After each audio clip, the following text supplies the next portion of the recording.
What do you think the bike of the future looks like? I think it might look something like this. This is the Giant TCR Advanced Disc. It's a full-on race bike with hydraulic discs, Shimano Di2 electronic shifting, through axles, and this is a first for me, this came out of the box set up fully tubeless with sealant and everything. Giant are very much the masters of carbon. They're one of the only companies that in-house all their own carbon production, and they make bikes for a lot of other people. The TCR is their full-on race bike, and this disc version is very, very similar to the previous rim brake version, but obviously it's got various modifications and updates to bring it up to speed with disc brakes, and it uses the latest Shimano flat mount standard for the calipers. Flat mount, in case you don't know, is just a slightly tidier caliper mounting arrangement, and it looks particularly neat at the back end. It tucks it nicely inside the rear triangle. There's nothing about this bike that's exactly radical, but I think it's quite a good distillation of the current state of the art because it combines all of the new stuff into one package. Disc brakes are obviously the standout feature, and we know by now that road discs work extremely well. They provide loads of power, they modulate really well, and they're not too much of a pain to live with generally. But it's not just disc brakes, because now we've also got through axles which provide a really nice stiff interface that's also very consistent in terms of alignment. Tubeless tyres, again, not exactly a new technology, but they're still relatively uncommon on road bikes. And while we're slightly on the fence about whether it's worth having it on a tyre this skinny, there's definitely a case to be made for the ability to run really low pressures and the fact that you can, with sealant, almost completely avoid punctures day to day. Not only are these wheels tubeless, they are also carbon rims, and in my opinion, a carbon clincher makes a lot more sense when you're not using the rim as a braking surface.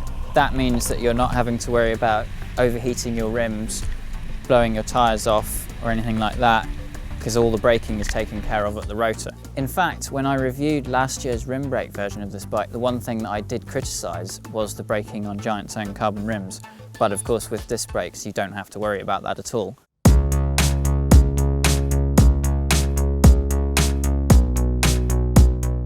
In ride quality, this TCR is actually very much like its rim brake counterpart. It's almost indistinguishable when you're not trying to stop. If you're like me and you appreciate a good climber's bike, I think you'd really like the TCR.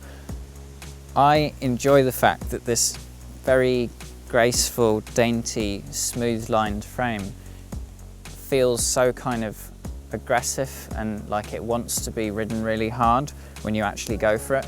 In fact, I just generally really like the look of this bike.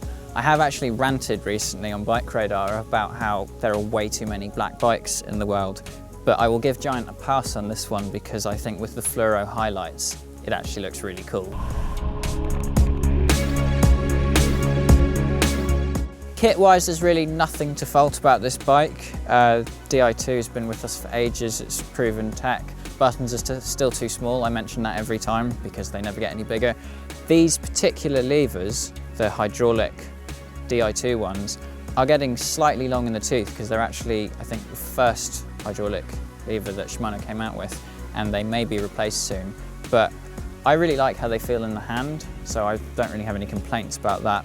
And otherwise, Shimano Ultegra, really nice chain set, does the job.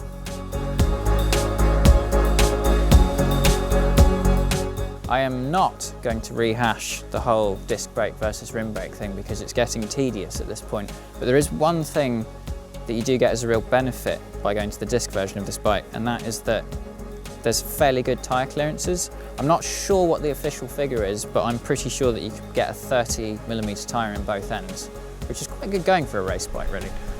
This bike costs £3,599 in the UK, and this medium-sized one weighs 7.59 kilos without pedals, which makes it light but not earth-shatteringly light. That's obviously partly a consequence of it having discs.